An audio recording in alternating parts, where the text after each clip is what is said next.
Are you guys both good now? Can you hear me? Ron, Rob, can you hear me? I'm here. I can hear you. I can hear you as well. Great.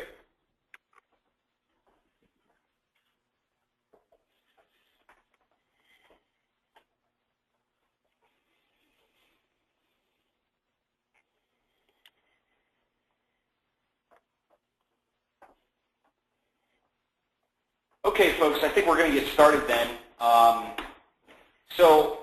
Welcome to an informational webinar on the proposed changes to net metering submitted by the Public Utility Commission. Just a little bit of background here. Earlier this year, several Pennsylvania-based organizations that spend a lot of time paying attention to this kind of stuff caught wind of a lot of chatter about net metering issues, and particularly some chatter from the PUC. So we started convening calls, coalition calls, to try to share information and sort of get to the bottom of this chatter about net metering that we were hearing. The coalition members are sort of the members that are sponsoring this webinar. They include PennFuture Energy Center, the Clean Air Council, PASEIA, that's Pennsylvania Solar Energy Industry Association, SEIA, that's the Solar Energy Industry Association, Sierra Club, the Sustainable Development Fund, MAREA, and a few others. So we probably have had a dozen or so weekly calls in the last 3 months, and then that put us on in a good place to respond to this proposed change in language when it came up. So we didn't really know what this was going to be until the PUC actually issued the proposed changes to the language. So after a few meetings of analysis, one thing that we did make a priority was to conduct this webinar geared towards renewable energy professionals in Pennsylvania. So just in looking at the list of participants, it's not just solar professionals. There are some distributed wind professionals and others in there. But of course, solar is the most common type of distributed energy system in the state. So overwhelmingly, these proposed changes will affect smaller scale distributed energy, net metered energy systems. So our presenters today, I'm just going to be doing sort of trying to proctor this, but our primary presenters are going to be Ron Celentano, president of PASEIA.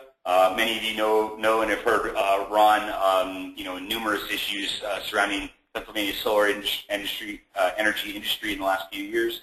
And then Rob Altenburg, who is our senior PennFuture's Senior Energy Policy Analyst with the PennFuture Energy Center. So they're gonna lead the conversation. And what we're gonna do is just a few housekeeping things. Everyone should have received a PDF copy of what we call Annex A. That's the actual language that the PUC has submitted. So if you hopefully you printed out, as per our instructions, printed out that Annex A copy for your own benefit. That copy is marked the sections, because this is a rulemaking, a proposed order. It can be kind of overwhelming. So what we did was we used symbols to identify certain sections that were of importance to this conversation today. That's not to say that other sections won't become consequential later, but today we're going to focus on the sections that have these symbols attached to them. So you can follow along, and I will warn you that we jump around, but you can find where we are on the slide based on the page number and these symbols.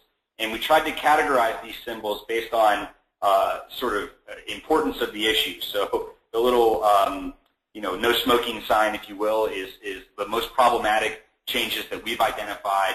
The rectangles are sort of deserve attention, but aren't necessarily as critical, and then the smiley faces actually could denote things that could be positive as we go through the document. The other thing to note is that in that document that you've received, that PDF, which once again I hope you've all printed out, the language changes are underlined. So as you follow along, you can see what was a change and what was, in the older, or prior rulemaking. So you'll be able to differentiate there. Another housekeeping item is questions. There are right now 54 of you on this call, with probably more trickling in. We had over 100 register. We're not going to be able to open it up to conversation. It's just not going to happen. So you can use the questions pane in the toolbar that Citrix has provided to ask questions. We are generally going to be saving questions for the last half hour of the presentation. However, if I am able to identify a question that is pertinent to what Rob and Ron are talking about at the moment, then I'll interrupt them. The other thing is that probably in the last half hour, we're not going to be able to answer everyone's questions. We will issue an FAQ, though. We are going to take the time to process everyone's questions.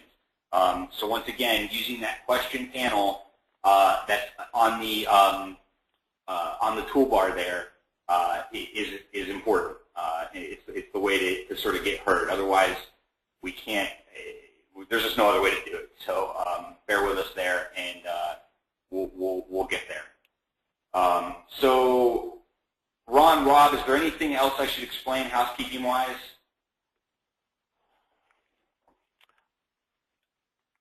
Yeah, this is Rob on mine. Okay, I was going to mention a couple things, not so much housekeeping, but just in general. Those who are familiar with seeing rulemakings or proposed rulemakings that come out from the Commission, usually it starts off with a discussion from the commissioners describing maybe the issue at hand and how they where they see it as something that needs to be changed or modified, or it's a new issue, and they describe how they came about maybe a decision that they're proposing or whatever, and it's rather an informal description of a lot of this, and then it's followed by the actual rulemaking itself that they're proposing, and this is the Annex A that you, in fact, have received. So we're really just going to be looking at just the Annex A, the actual rulemaking that's being proposed, but there is some reference to some of that commentary part as well. I also want to mention that in addition to the underlining that Evan was describing as added language to the existing rulemaking, there's the other tool that's used are brackets around wording that is actually to be removed. And there is at least one place in here that we'll be talking about that they'll put brackets around existing rulemaking that they're proposing that would be removed, and that's another tool that's typically used in this. So that's all I want to mention. Okay, great. So, Ron, are we ready to commence then with the sort of meat of the issues? Yeah, let's dive in. And just to say that Rob and I will probably be ping-ponging back and forth through this in an informal manner. And I'll just start off here. We kind of lump these two things together. This is basically about distributed generation systems that has been, kind of defined here. It's been previously defined, but there's some added language, and we kind of, at least this first section, we identify this as something that we just observed that may not be really an issue, and then followed by the next one, which is the microgrid definition, which was good that they spelled out a definition for that. The one thing that they added in the distributed generation is to cap it at 5 megawatts, and it wasn't limited before, and it's just a little bit of an issue with regard to why did they cap it, and we have different perspectives on that.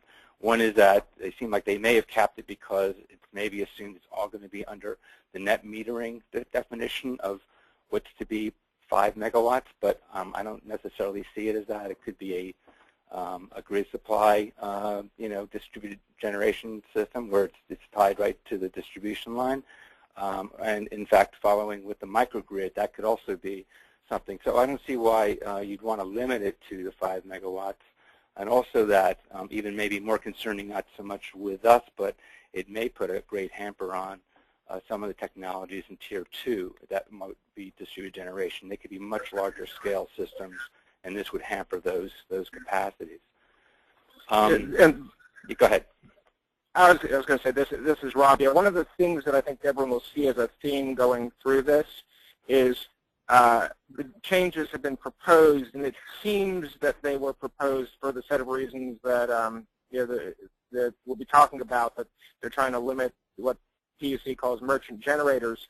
But a lot of the changes that are made, they're made in ways that could have cascading effects throughout the existing program, and they're either vague or, in this case, distributed generation. I mean, the 5 megawatts, it sounds, again, to me like they're looking at the net metering definition and trying to align it with that definition without paying attention to the fact that distributed generation is separately defined in this section of the code to relate to Tier 2, and that has nothing to do with net metering. So there's a lot of these circular effects we'll be talking about as we go along. There is a pertinent question of whether you guys have noted anything about grandfathering with this particular cap issue, but that may come into the when we talk about the 110%. So maybe you guys want to hold off on that. Well, that's a good point, but I can't imagine if there's already a system that's been out there that's distributed generation. It's 10 megawatts. They're gonna, they can't do anything about it. So I would think that, but anyway, that's a good point. That should probably that language should be in place. Yeah, there is a broader question here about when we'll get into later discussions about various system sizes and limits and how they account for these. They tend to account for this as whatever the previous year's generation or usage was to measure this from. But there's a question about, once you've qualified for net metering, are you at risk to no longer be qualified because of some changes that you make?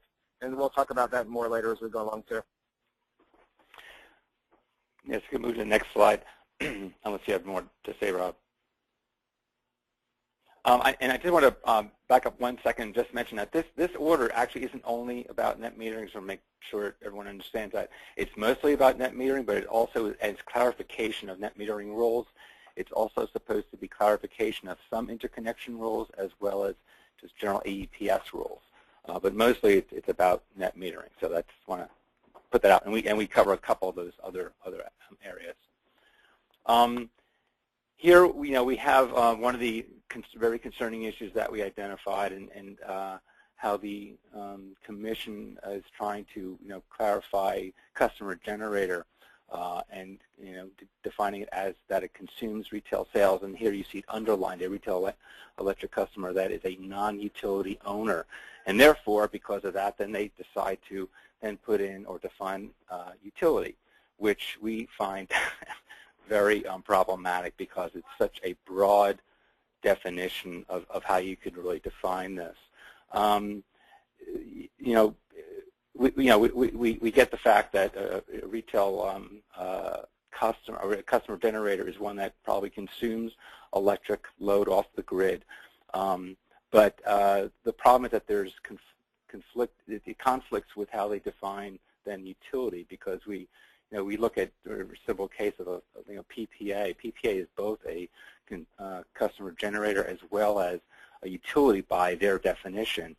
They both operate this let's say the solar system, if you will, but they sell the electricity to a facility owner at the site. So there's a conflict, and one thing that we could feel maybe good about is that one thing the commissioners hate conflict. So they probably will react to realizing that they probably made this is a real issue and something that has to be addressed. It's just too ambiguous, and we're concerned about, because of its ambiguity, that different EDCs or distribution companies or utilities will be interpreting this differently across the state, just causing more problems for limiting renewable distributed generation renewable energy projects. And just generally, again, talking about utility, it's hard to believe they would define utility here. They don't even say electric utility. They just say utility. And where is this really being defined anywhere else? There's a lot of other, issues at hand. Perhaps they may limit it just to this particular rulemaking or this, small, microcosm, if you will. But it can just be a problem for them trying to define it as broadly as this. Rob, you have something to add. Go ahead. No, well, I was going to say that, again, just any time that you create ambiguity or where there's a lack of regulatory certainty or the interpretation, and you're going to discourage the use of net metering, and you're going to discourage the installation because people have a tendency to even assume that it's either they can't do it or it's too much effort to do it. And in this situation, like with utility, to give you an idea how broad this definition was, we were talking about what could fall under this definition. And if a business owner wanted to set, for example, a credit card payment station for plug-in hybrids in his parking lot and power it, have the solar panels on the roof, well, under this definition, that person would be providing, if he's charging for electricity, he would be considered a utility. And that certainly, I don't feel was the PUC's intent by this. But by writing just such an incredibly broad definition, it doesn't, they have added words to the regulations and have managed to reduce the clarity in the process.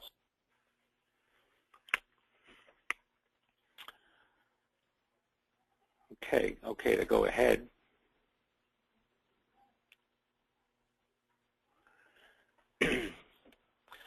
Actually, Rob, you want to start off? I'd be happy to, but okay. Again, the square on the left. It isn't necessarily problematic that that they're adding this language versus regarding the default service provider.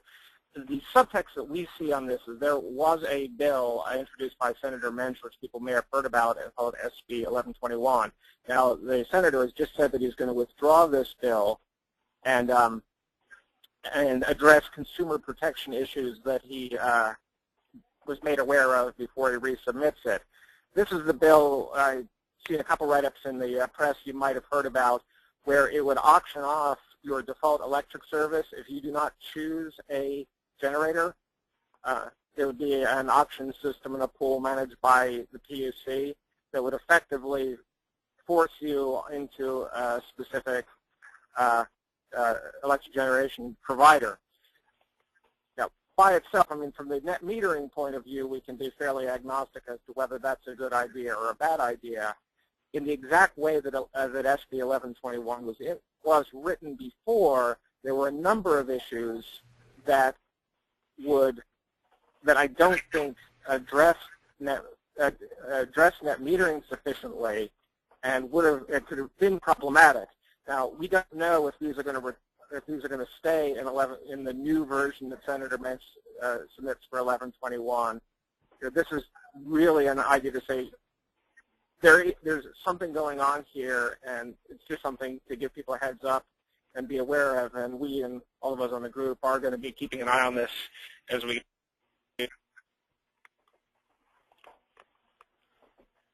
Yeah, and just for clarifying a little bit more for those of you who may not totally understand some of this, it's like, I'm in PECO's territory. I buy my electric supply from PECO. They're my default supplier, basically. They're my EDC, my electric distribution supplier.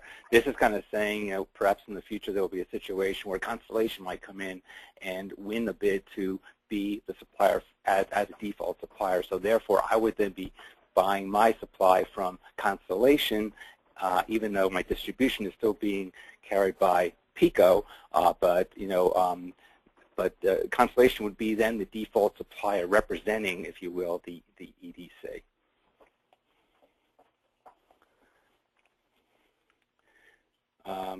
Go ahead. So given that as a continuation of the default supplier part, one thing that at least we were happy to see, because this was a very concerning issue for from the perspective of net metering in what I just described as in the case Constellation now being my supplier, because the way the language is currently that ETSs or energy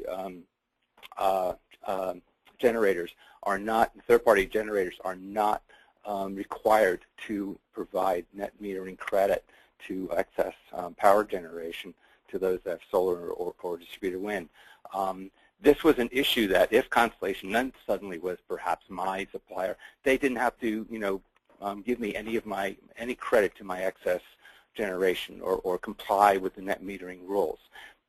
But right here is where the Commission has installed, if you will, that the DSP, whoever that might be, has to comply with the same net metering rules as the EDC would. So that was, gives some reassurance to that. And at the bottom of this, it also has further clarification on the accountability of excess generation as intended by the net metering rule. So it's just a little bit more, clarification there. Rob, if you have something to add. I have nothing on that slide. Okay.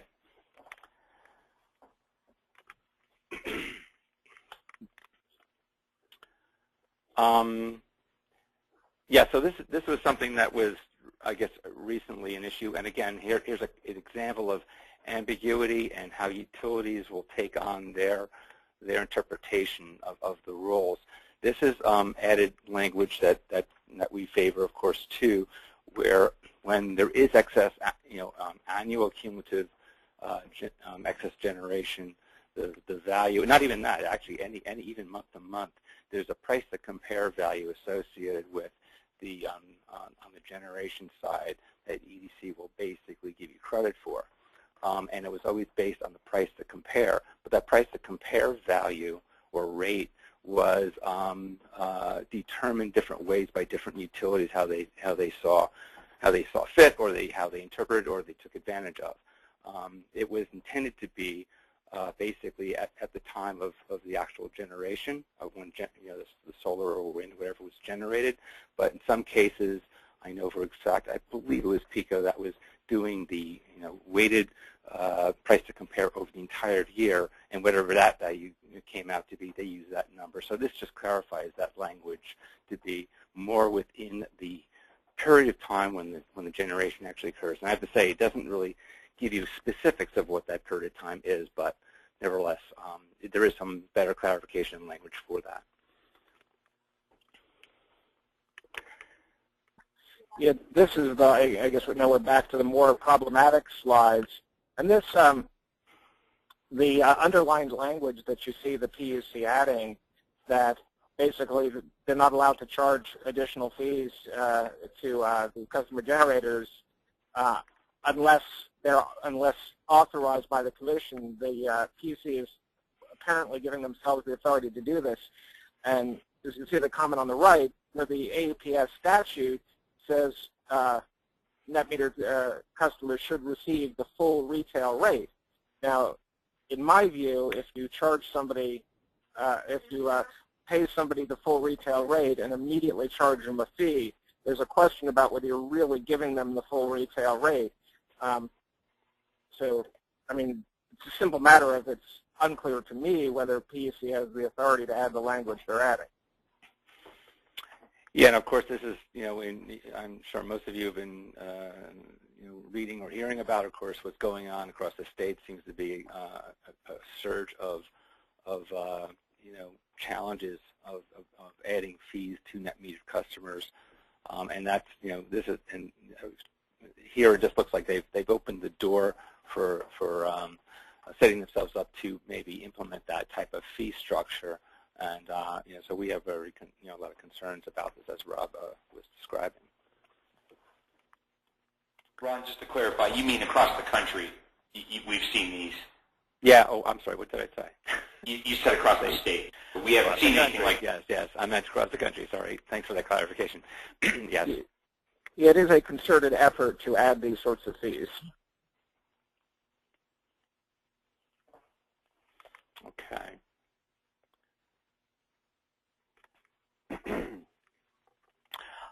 This is a plus here, and it really is linked to, I think, the Commission giving themselves authority to require any of the default suppliers to follow net metering rules, whoever that generator, third-party generator might be. So they kind of lay it out here as well. But the potentially plus side of this is that they're now basically, giving them the authority to direct EGSs or third-party generators to comply with net metering rules, possibly, even if they're not default, part of the default supplier playing that role. It's kind of interesting to me, though, because we've been hammering the Commission for years about this, and they always would throw, as I recall, always throwing up their hand saying, we have no authority to do that, and here they just gave themselves authority. So, they just go do this, I think, all the time. Anyway, that's kind of my little blip there. Yeah, just a housekeeping note, I have someone who's saying they're only seeing slide 4, and it hasn't changed. Oh. I don't know if anyone else is experiencing that same phenomenon. But we've moved on several slides since 4. So, okay, all right. So that's. I'm sorry, Dara Boardman. I believe you're the only one experiencing that right now. So apologies. There must be either for some of you there might be a connection delay.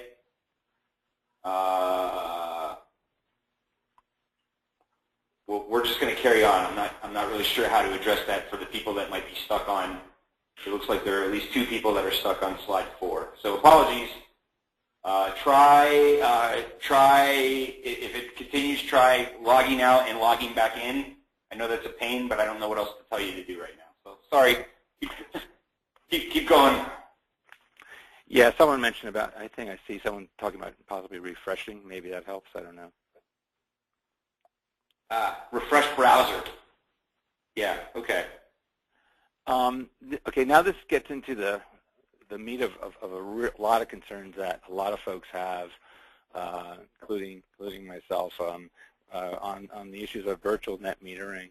And this is, again, one of these situations or definitions that's been interpreted differently throughout the state, and it's been really becoming a real problem, which I think prompted probably a little bit in more accelerated fashion why this proposed rulemaking came out. So one of the things, and Robbie, jump in here if I'm not describing this right, but when I see in the beginning of this where they added the same underline, that added language in this,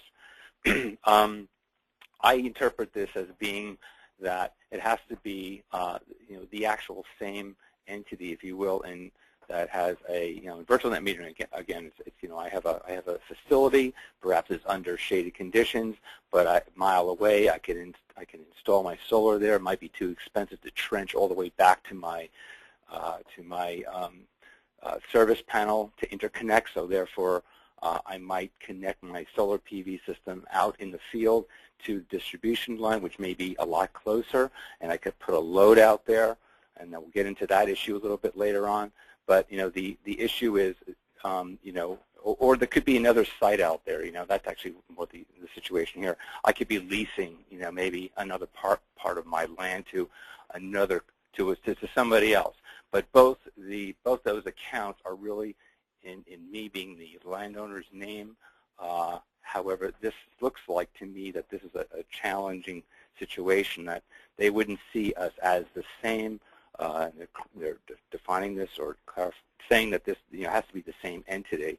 So you couldn't really have maybe you couldn't have a lease situation of the where the customer generator is and where the one taking some of that power off their bill. So this is obviously a limiting factor. And I want to go further down, but Rob, do you want to expand on that at all? Are you okay with that? Rob? Not there. Okay. Well, going further in this, The other issue here that they're talking about is, and this is the most concerning part to me, many of us, are where they imply that this has to be an existing load. So again, in the example I was talking about before, I install a PV system out in the field a mile away from my facility because I have too much shading. I want to tie to the distribution grid.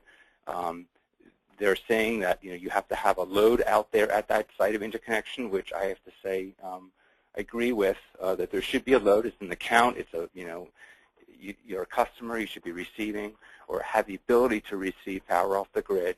But the issue is really that they're saying that particular point of interconnection has to already have been existing, and that's what we're extremely challenging, because that is not at all in the statute at all. Existing versus new, that isn't there at all, and this is a clear limitation to advancing solar, particularly in a case like that. If there's shaded conditions and you want to have solar, this is limiting you from doing so in a case like that. So we have a real issue that we're going to be commenting probably on that issue in particular. And then they also talk about that whatever that load might be that you're connected to, that it can't support the operation, maintenance, or administration of the alternative energy system, and that means nothing to me. It doesn't seem to have any correspondence. I can take that solar system away, and I'll still have a load, and it'll still work fine without having anything to do with the solar part of it. So it's very vague, as again the case is. I'm just not really sure how they can go forward with this, and it just seems to be an absolute barrier to moving ahead with solar. At the very bottom here, do utilities discriminate from second loads and other non-solar applications? And the answer would be no. I mean, the first thing any utility would love for you to do is put another service up someplace. So here they're basically denying that. How do you deal with new construction? If I'm building a new house and I have two places, they're going to say I have to build the house first and have electric service before I could put the solar into it, and that doesn't seem to be something that we would support at all. Rob, are you on? Maybe not. Okay, go ahead.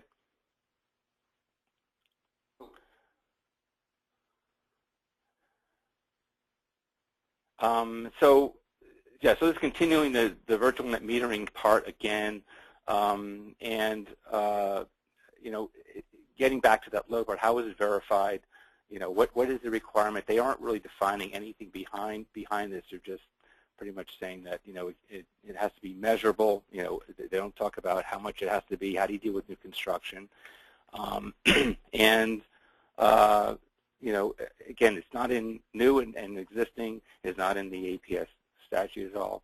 So we would very much challenge how they can come up with this this definition further, going beyond what was the intention. This is pretty much, I think I already talked about this in the previous slide, but going beyond. But this is again a clear barrier to moving forward with solar. Okay, go ahead. Now this is something different.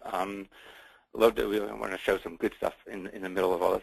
This was a surprise to us to see the Commission had recognized basically that the net metering year, as it is aligned currently with the reporting year for APS as well as the planning year for under PJM, that they felt that it was that they had to move that year or redefine the year for net metering because of the fact that you may have a cumulative excess generation coming up at the end of May 31st, and it would spill over into June, and you would lose that credit for that surplus.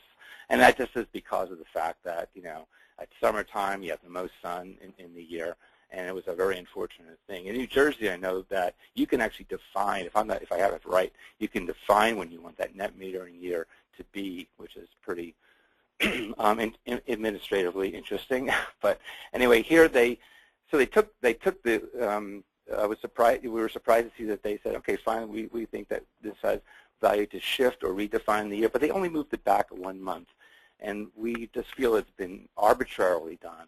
We don't know why they chose this particular framework, but we would strongly request that it just is on a calendar year, because in fact that's when the sun is providing the least amount of energy, right around December 31st, January 1st, and that would be the time probably where you would minimize that, the cumulative surplus at the end of a net metering year. So that's basically where that's at. Okay. I just got a note from Rob. Yeah. He got booted off somehow, so I'm working to get him back in. But Ron, you're just gonna have to keep going. Okay, that's fine. Now there was also this added piece on the 100% limitation, which the Commission's last order is where they introduced this, and this is really, I think, always intended to limit or control, merchant generators from taking advantage of generating excess solar and putting it out onto the grid as a generator, and perhaps not having to be registered as a supplier as such.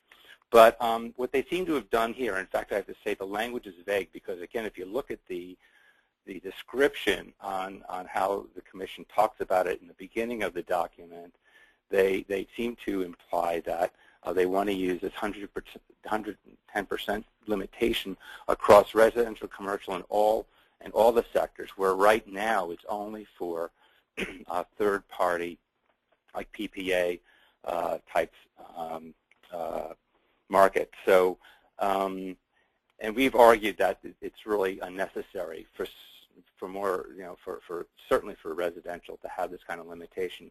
Yet they seem to be imposing it here, and they do kind of show it a little bit more in the actual rulemaking, although it's more vague in how they actually write that language in there. And again, it's ambiguity that's going to just be carried forth to different interpretation by the different utilities, which is really very problematic.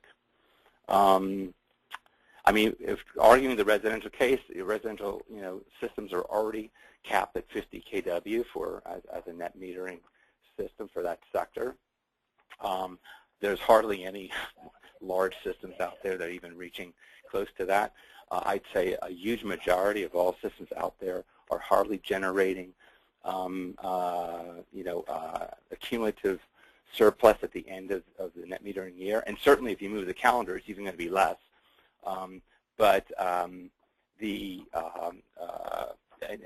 And I would say there's almost none, so few, that are actually generating more than 110%. It's so off the radar of how few this is affecting. I can't see why that they're trying to go forth and create a greater limit. And then how are they going to police that? Are they going to benchmark it at the end of the year, follow and track the actual consumption versus what's being consumed as compared to a historical bill that they may have, or are they going to flag it at the beginning of an application process and request the expected generation and what's the usage and nail somebody at that end? So it's really a restriction again, and another limitation for solar that we see here. Hey, Ron, this is Rob. I'm back again, by the way. Okay, good. After technical difficulties.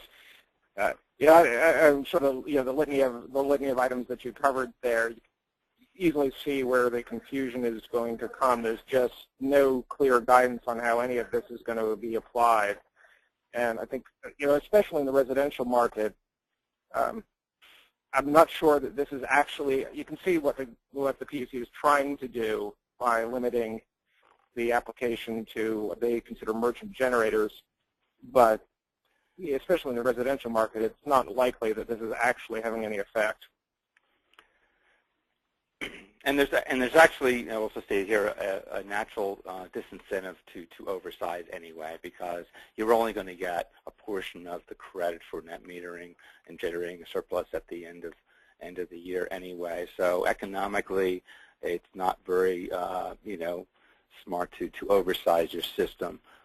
So there's already some internal control within that. So you just feel it's an unnecessary thing. Okay, go ahead. I'm sorry, Ron, Rob, did you talk about at all about how they're going to determine?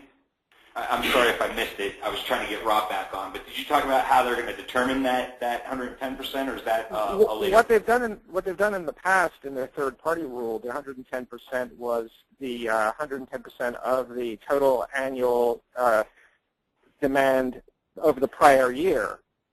I would imagine that they're going to try to apply the same sort of rationale here, but that's, the obvious question there is, what do you do in the case of new construction? I mean, a significant part of, you need to establish a load, and then by tying this every year, I mean, is there a possibility that I could qualify this year, and if I do something to improve my efficiency, I won't qualify next year if I don't put my demand up? I mean, it's or in light of there's so many, my demand is going to be lower when I have the solar panels installed. Yeah, there's so many factors. I mean, you're just pinpointing one given year. Now, what happens if it's a new ownership of the house and they got more kids or less kids or whatever the case might be? You have totally behavior going on. It's just not at all a good way of benchmarking this.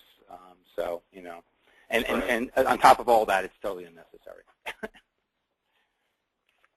There's hardly going to be abuse here.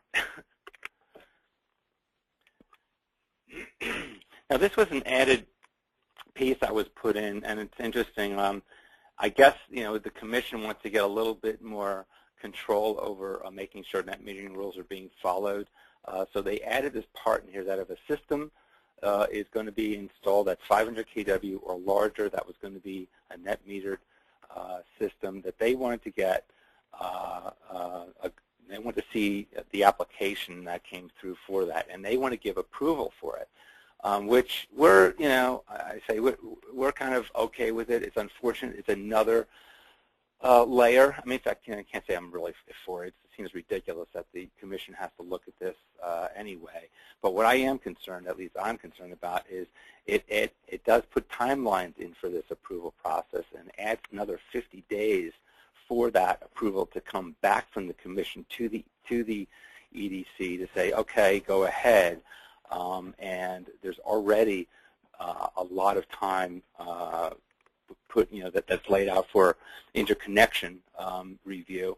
And I guess all I'm saying here is that these have to run in parallel with each other. You can't, we can't have the one approval, precedent based on the other approval and going forward. It would just greatly elongate the whole review process. So that's, that's my main piece there.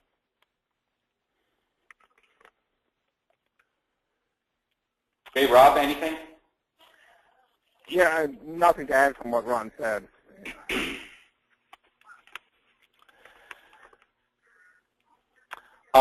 This is just a clarification, which it's probably good that it's been put forth, because there's always sometimes been question on where you're talking DC. Again, looking at solar, where it's easier to talk about this, whether what DC capacity or AC capacity. And here I'm glad to see that they have sided on the fact that capacity, at least for for all intensive purposes, is based on the rated AC capacity of the inverter, or in the case of a non-inverter situation, it's going to be the rated, basically the volt amps of or the VARs, of the other type of generator that might be out there. But specifically, they put in the inverter side, and it's the AC side, and that's what's important, because you want to make, that's what's really is what's being interconnected. That's what the utilities care about. So it's really what can come out of that inverter, and that's going to be the capacity that something's going to be limited or based on, and not the DC side. Okay. This is something that I was concerned about in the disputes. Now, it doesn't show what the language is here, but this is what I was talking about before, where they put brackets around language that they propose to remove. So if you look in the actual rules or proposed rules, you'll see brackets around this particular section where back in the day, working with MAREA under PJM, we had a provision in there that allowed for a technical master to be pulled in if there was a dispute with interconnection issues. And this is mostly for bigger or larger systems. And that was that you want a third party to come in and be able to mediate and figure out how to solve or resolve the issue at hand. And the commission is basically saying, well, we never had to use that. We think it's going to cost a lot of money, therefore take it out. And I just feel that this is way too early. The industry's still too young to be pulling something like that out at this time. It's already there. If it hasn't cost anything, why is it being taken out? It just seems like it's removing a valuable option that the industry really needs to have, as a backup for helping, to move things forward. So I just feel that it should be left in place. And that's it for that.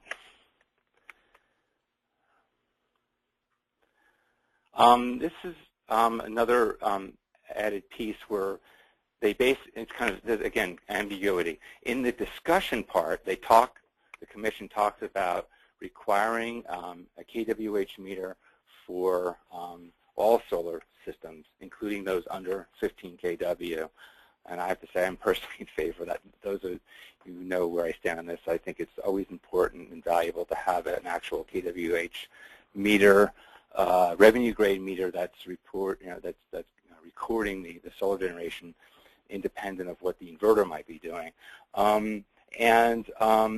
But strangely enough, in the rulemaking part of their proposed language, they don't seem to say revenue grade meter at all, and so there's a disconnect. There seems to be some miscommunication between the two parts of this, and they really just talk about that there will be a 180-day grace period, when this rulemaking may become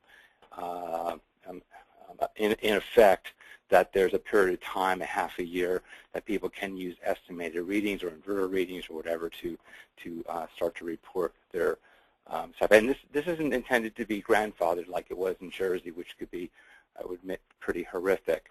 But the value, I think some installers might challenge this, but the value here is really, I think, much more of a benefit. It doesn't cost that much to put in, particularly when you're installing the system. The customer actually gets more value out of it because they're more likely, not always, almost the case, will show greater generation from what a meter shows than what the estimated value comes out of PV watts, because that has a very low derating value in there. And it also helps identify problems. I can tell you from my experience, a lot of the projects that I've been involved with, or I'm involved with the monitoring of them, that unless people have to read their meters every month, they're not going to know that their system may be down. And I've heard there's plenty of cases where a system could be down for half a year and they don't even know it, and the estimates go up, basically, and carry it forth. But they're losing out on their net metering value, the credit there. And it's also not fair for ratepayers to be paying for credits that really are not being generated. So anyway, I feel this is a good thing, and I would say that at least we would support this change. Just has to be clarified better.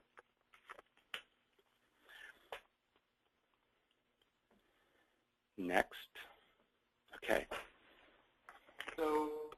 Okay, folks. So there was a lot of meat there, and hopefully you were able to follow along in the document that we gave you, and along with this PowerPoint. I will send out the slides. Several folks asked in the questions if we'd send out the slides. The other thing is I'm going to go ahead and unmute the other representatives of the net metering. So folks, if you have anything to say at this point, you could do that. We have, in addition to Ron, have Katie Balcar from SEIA, Logan Weld from Clean Air Council, Roger Clark from the Sustainable Development Fund, who represents MAREA, which is the Mid-Atlantic Renewable Energy Association. Also on the line is Christina Simeone, who's our director of the Energy Center. So what we're going to do is just talk a little bit about what we think the next steps are going to be, but I also would like input from the other folks that are on the call. The one thing that we do have is a little bit of time, a little bit more time than we thought we'd have when we scheduled this webinar. we were in sort of a rush to schedule the webinar because you know, we may have needed to be prepared to comment within the next and submit comments to the PUC on this proposed rulemaking within a short period of time. We know we have a little bit longer.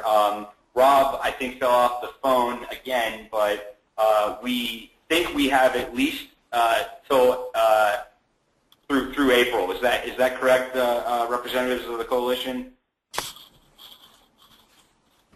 It'll be 30 days from whenever it's published in the Pennsylvania Bulletin.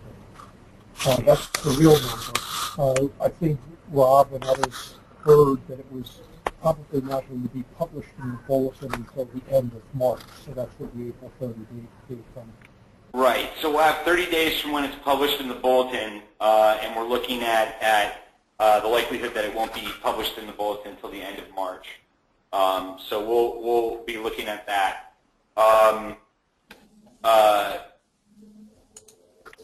The one thing that we're going to be doing, you know, there's this, you know, the groups that represent mainly nonprofits and some industry groups on the call. We are going to be coordinating comments, but the various organizations may choose to submit their own, or we might be submitting in tandem. We haven't narrowed down exactly how that's going to look yet. You know, we will be generating comments and you know, submitting to the PUC, but you know, in all likelihood, there will be some group comments, and then individual organizations will also submit their own comments. So that's something we want to be clear about. As far as the constituency that's on this call, we would like to you know, be a resource for you. We would like to stay engaged with you via email. We would like to, you know, first issue, you know, an FAQ to a lot of your questions that might not get answered on this call. But one thing we're going to do is give you an opportunity to probably submit a letter of support for comments. We want to provide with you some instructions if you want to comment on your own, and other updates as needed throughout this process. So we're, you know, until you tell us otherwise, we're going to, you know, use the emails that you provided for us to keep you informed on this on this issue as it develops. And you know, we're going to get some more detailed instructions. Some more detailed instructions out to you, you know, as we are able to solidify. So, you know, we realize that a lot of you folks are running businesses out there. Really want to provide a platform for which you can have your voice heard to the PUC. And we want to make that as easy as possible, or we want to be able to provide, you know, at least some instructions on, you know, how you would do that on your own if you want to. So, you know, stay tuned. The other thing that I want to say is that we're not just on the defensive with these comments. We're going to submit comments to the PUC, but they're not just going to be answering to the points of attack that the PUC has levied on net metering. We're going to be reviewing the language and looking for opportunities where we know the PUC could be using its authority to expand net metering and bring down some hurdles to solar in Pennsylvania. And we think that's very important because we know the utilities are going to be looking for opportunities outside of just the language that's been proposed here to further attack net metering. So, you know, this was a good overview of you know, the problematic proposals that we see. But this is not going to be the breadth or depth of the comments overall. This is just the starting place. So I want to be very clear on that. You know, this coalition thinks it's important, and you know, we intend to go beyond just what the underlying changes from the PUC are and comment and build a case for hopefully expanding, using their authority to expand. So I want to be clear about that. Hey, Evan? Yes. Hi, it's Christina. I just wanted to mention one other thing. Katie had brought this up. I just wanted to circulate it around. There are some other discussions going on in the legislature about net metering and also in some potential rate cases moving forward in different distribution company service territories. So this coalition is also paying attention to those rate cases and to those legislative proceedings. So if we get any updates, we will also share those with the group. Great. Yeah, and I know Tom Schuster isn't on. I think Vera is on. But there's also, we're also in the early stages of thinking about what a grassroots component of this could look like, and that's, certain members of the coalition are certainly better, equipped to, communicate with their constituencies. But we certainly think that the industries are a very critical voice to be heard to the PUC. But there's also the possibility, and especially if these kinds of attacks continue, to really tap into a grassroots response among renewable energy supporters across Pennsylvania. So we're not just thinking in terms of communicating with industry. We are thinking outside of just industry and general citizens. We're not absolutely sure what that will look like, but once again, we're going to use this webinar as a jumping off point to stay in touch with you industry representatives that are on the call, and brief you on that as it develops. From the coalition representatives, anything else that I may want to add, or you might suggest we add before we go into questions? This is Roger Clark. I think another interesting thing is that the Commission's proposed order does not allow for reply comments. So we have one round to comment. In a way, we'll almost have to predict what the utilities or others might be saying and address those in advance because we won't have a chance to read other people's comments and file replies. So I don't like that, but that's the way it is. So it will impact how we write. I also think it's going to impact how people should participate. I think broad participation is better. Often folks might sort of lay low at the beginning, file something just to sort of get your foot in the door, and then wait for the reply comments to really address what everybody else is saying. That won't be possible here, so comments, significant comments up front, I think are going to be necessary. Yeah, okay. Yeah, Roger, you were a little bit hard to hear, but yeah, I think just to restate what Roger said, usually in these kinds of operations from the PUC, there's 30 days to submit comments, and then there'd be 15 days to read the other people's comments. So the other utilities would comment, and then we would be able to reply to concerns or statements made by other parties. They are not providing that opportunity in this particular operation, and there could be multiple reasons why. But what Roger's stating is that we're going to have to anticipate and what the utilities might say or what other opponents of renewable energy might be saying.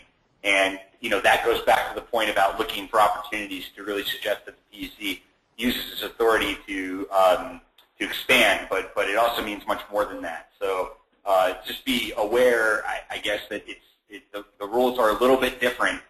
This isn't unheard of, but in the experience of the folks that have been participating in our calls and have dealt with these issues in the past, this is a little bit of a curveball.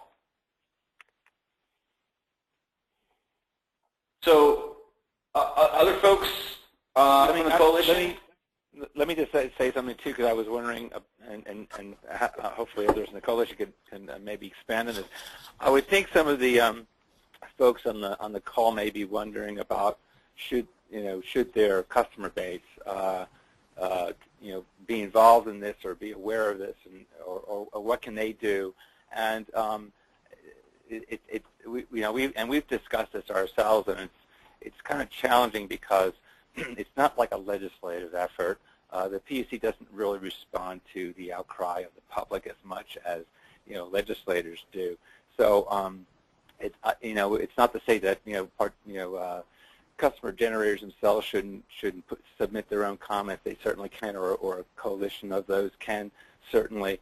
But in order to get like the numbers up for some gigantic petition and all that, I'm not sure how effective anything like that would be, and maybe it's not worth it. But just to say that customers should be aware of maybe some of these changes or potential changes in light of how they're getting credit from their net meter systems. This is an important note, Ron, and I think that's why we're talking a little bit about this grassroots response. I think there's an opportunity to engage your customer bases in that response. Really, I think the PUC comments and whatever whatever options we can put down on the table for the industry to use to their advantage, really would be geared towards industry representatives, and the business community, that would be affected by this net metering language proposal. This is Roger. I was thinking about this a bit more since our last call, and it seems to me that if those comments coming from citizens also go to their state legislators, the Commission does respond to state legislators. So if a senator or a representative gets 100 letters, they'll contact the Commission because they want to know about what's going on. So I think there may be a role for grassroots, not only to the Commission, but also involving the General Assembly. Good point. You want to repeat that, Evan? Right. So I mean, I think the note is stay tuned. We are formulating a more comprehensive strategy around response. But the first layer is really the industry reps that would be on this call, and then I think a second layer would be a coordinated strategy, maybe on the grassroots level. So I think the note is to stay tuned on that. The other thing that we just want to I think quickly mention is that we are aware that there are some other net metering challenges being talked about, and we're not necessarily against those, but we have chosen a direction that uses the PUC's comment structure. We know many members of the coalition have used that in the past, and we intend to use that as our strategy because that's an important. It's really important for the comments to reflect response comments to reflect the facts. We're aware that other efforts and other strategies might be employed, but this is a strategy that we know could be effective in this proceeding. So I'll just mention that as well. So maybe we want to go on to comments or questions. Fine. If there are, I couldn't see any, but from my end. Yeah, we have a few different ones, and a lot of them can be answered in the, and a lot of them are also just comments. But you folks are always welcome to email questions as well. You can email them to me. You already received an email from me, but I'm just looking through the questions now. Like I said, a lot of them are actually more like comments.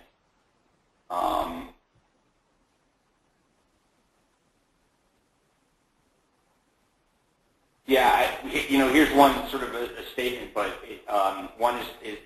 one sort of through line here is that it really seems like these comments these proposed changes to the language are really directed at discouraging microgrid and community solar projects. I don't know if Ron, Rob, you want to answer to that. Yeah, I would agree with that for sure, and it may be a mix of things. I think one is that the Commission may be concerned about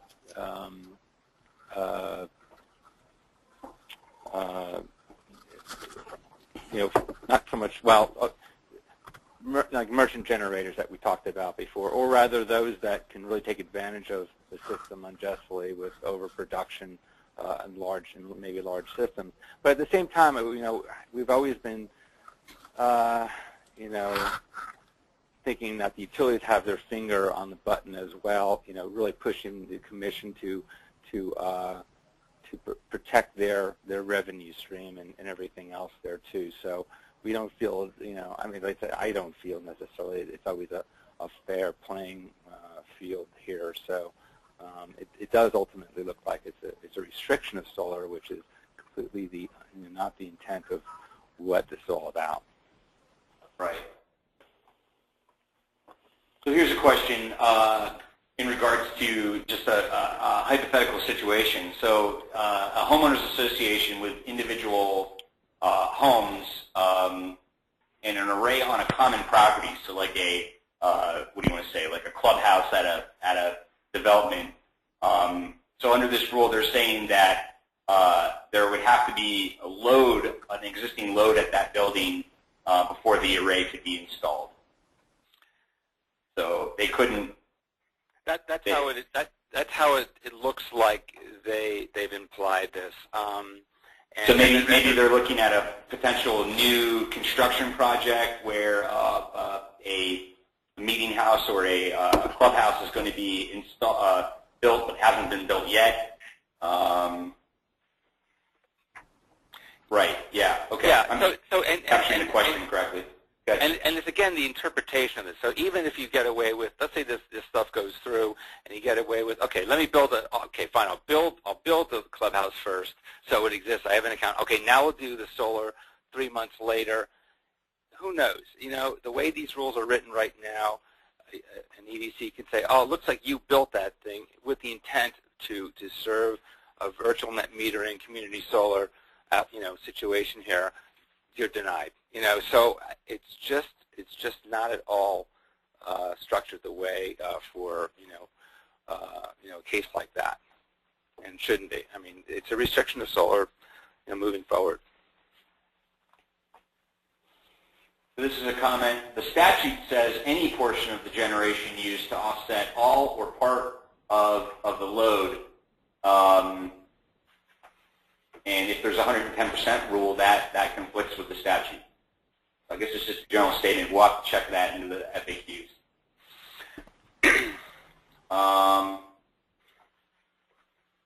Well, that's kind of a good point in the way that the rule came out after. I mean, it's thereafter the statute. But I have to say, the reality is going way back into the 90s when net metering was defined from the beginning, it was always intended to be something to offset your total consumption at the facility. I do have an issue with regard to, I want to have a system as big as the planet, and I want to generate and pump out as much I want on the grid because I have the right to do that or something. I don't really agree with that philosophy at all. I think it was always intended to just sort of pretty much offset the intended load at the site, or in a virtual net metering case of all that aggregate of sites. Right.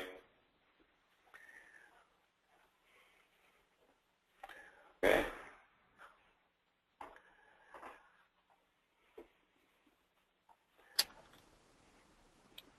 Any other questions or comments there? Just another clarifying back to the 100% rule, and I think we've maybe covered this, but regarding the 110%, what happens when a household of 6 becomes a household of 2 and uses less energy? And I think we talked about that a little bit, but maybe it'd be helpful for you to revisit that. I think it goes back to how the utilities are going to benchmark usage. Yeah, exactly. That's exactly it.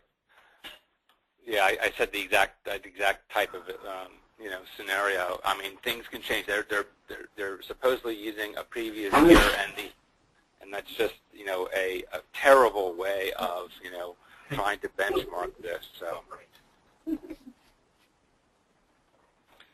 great.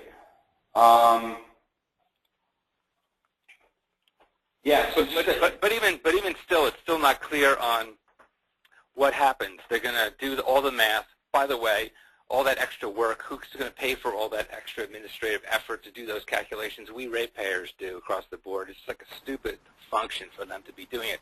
And they'll probably be doing it for every single net metered customer to make sure. So it's a waste of time doing these calculations or review. And then, so someone is, they produce 120%. So that means what? They don't give them the the 110 to 120% value. So they don't describe what are the implications of this. After they maybe define that you have in fact gone beyond that point. Right. Okay. So yeah, there's a lot of comments and maybe some more advanced questions. But like I said, we'll issue an FAQ. But I'd invite maybe other members of the coalition to maybe bring up any leading points or anything along those lines. We have about 10 minutes, so anyone who's on the call, maybe we want to. Maybe we just want to close it a little bit early, which is a rare thing these days. So, Christina, anything else to add? No, just want to mention that I think all the groups involved in this coalition, bring tremendous knowledge and resources to the table. And it's been a great exercise working all together on this issue, and I think all these groups deserve your support, and we look forward to continuing to serve as a valuable resource for all of your technical and other questions that you may have on this. So I'd just like to take that moment to thank the coalition and thank Ron and Rob and Evan for their hard work on this. So thank you very much.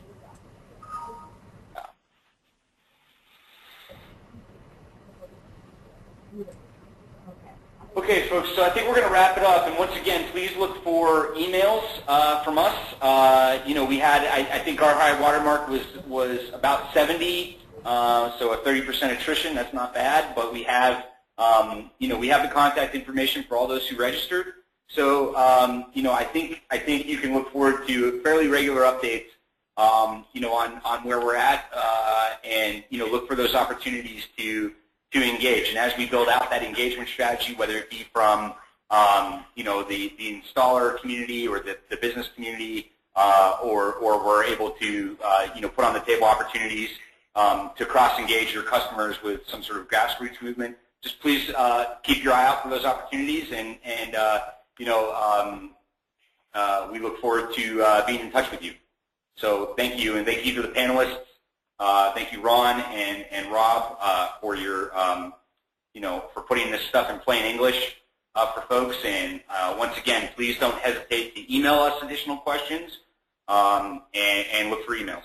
So, Ron, anything else you would like to say? No, other than ciao. Bye, folks. Bye-bye.